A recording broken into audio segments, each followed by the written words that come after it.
Hi students, today let us see the continuation.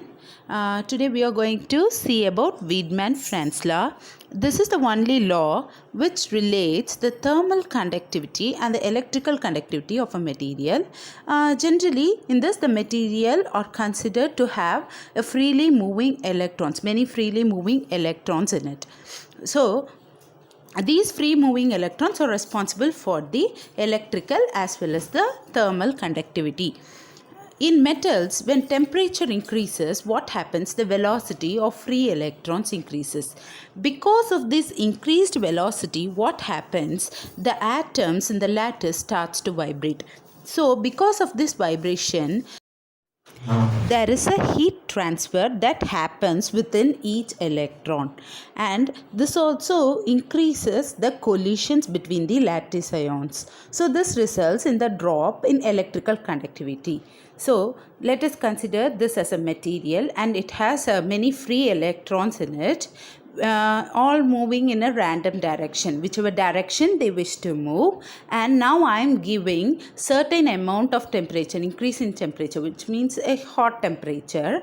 What happens? These electrons start to vibrate and get accumulated together. What happens? These electrons start to come together. These vibration makes those electrons to come together and vibrate. What happens? Because of this, a friction happens. So they generate certain amount of energy, heat energy, as well as the heat transfer also takes place. That's why this could transfer the thermal energy. But whereas coming to the electrical conductivity, as they are closely packed and collided with each other, they have a hindrance to move. So there will be no free electrons. What happens if there is no free electrons? Then we could not conduct electricity. If the electrons are closely packed, we could conduct only the thermal power. Thermal energy could be conducted, whereas the electrical energy cannot be conducted, because as there is no free electrons, none of the electrons could come out of that collision. So this is what happens according to the Wiedemann-Franz law. When the temperature starts to increase, what happens? The thermal conductivity increases. Vice versa, when the temperature starts to increase, the electrical conductivity will be decreased. That is what happening in here. Coming to the definition of Wiedemann-Franz law, this law defines the ratio of the electronic role of the thermal conductivity of a material to the electrical conductivity of a material, which is directly related to the temperature. So based on the temperature, the thermal conductivity and electrical conductivity is determined. So here L refers to the Lorentz number. Lorentz number is going to be the constant 2.44 into 10 power minus 8 watt ohm per Kelvin square. This Wiedemann-Franz law is named after Gustav Wiedemann and Rudolf Franz in 1853, who reported that the ratio K by sigma, which is the thermal conductivity to the electrical conductivity, has more or less the similar value for dissimilar metals at the same temperature. Let us derive the Wiedemann-Franz law. We already know the electrical conductivity of a metal or a material is known as sigma, which is equal to Ne squared tau by m, which forms the first equation. And now the thermal conductivity of a metal, K, is equal to half Nv squared k tau, which is our second equation. So K divided by sigma, which is actually according to Wiedemann-Franz law, that is the thermal conductivity to that of the electrical conductivity is. So instead of K and the sigma value, we are going to compute it using the first and the second equation, which is half Nv squared k tau divided by Ne squared tau by m.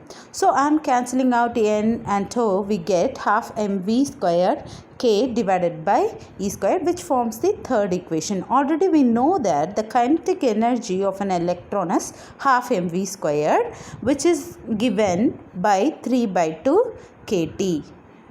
This we already know from the previous portions.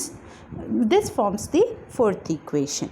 So, on substituting the fourth equation in third equation, we are getting the form as k divided by sigma is equal to 3 by 2 k divided by E the whole square t. So, instead of 3 by 2 k by E the whole square, we could convert it to L, which is a Lorentz number according to Wiedemann-Franz law, which is a constant and has the value of 2.44 into 10 power minus 8 ohm watt per Kelvin squared. So this Lorentz number has been used into the Wiedemann-Franz law to derive the relation between the thermal conductivity and the electrical conductivity. So from this equation we can say that the ratio k divided by sigma is similar for all the metals. This is what explained by the Wiedemann-Franz law. Okay, this is also known as the Wiedemann-Franz-Lorentz law, as Lorentz number is being used here. So we can conclude that the most excellent electrical conductor will be a best thermal conductor. Coming to the limitations of Wiedemann-Franz law, according to Wiedemann-Franz law, the Lorentz number is always constant for all the materials. But actually the truth is it is never common for all the materials because it varies for each material. Consider for copper it is 2.23 into 10 power minus 8, and for tungsten it is 3.2 into 10 power minus 8, which is a very big variation. Now the second point is this law is not valid for the intermediate temperature. This is applicable only for extremely high temperature and extremely cold temperature. So, in between temperatures could not be explained by this law. Now, coming to the third point. In the pure metals, both electrical conductivity and the thermal conductivity increases as temperature decreases. But whereas Wiedemann-Franz law states that when temperature decreases, the thermal conductivity decreases and the electrical conductivity increases. This is what said by the Wiedemann-Franz. Now let's see the merits of classical free electron theory. So this classical free electron theory is used to verify the Ohm's law, which is V is equal to IR formula. This can be verified using this. And the second is the electrical and thermal conductivities of metals can be explained by this theory, which is actually true. And the third is it is used to derive Wiedemann-Franz law, that is k divided by sigma is equal to LT. Now the fourth point is it is used to explain the optical properties of the metal. Now coming to the drawbacks of the classical free electron theory, we all know that it is a macroscopic theory, and this classical theory states that all free electrons will absorb energy, but the quantum theory states that only few electrons will be able to absorb energy. So, this theory cannot explain Compton effect, photoelectric effect, paramagnetism, ferromagnetism. All these properties cannot be explained by this theory.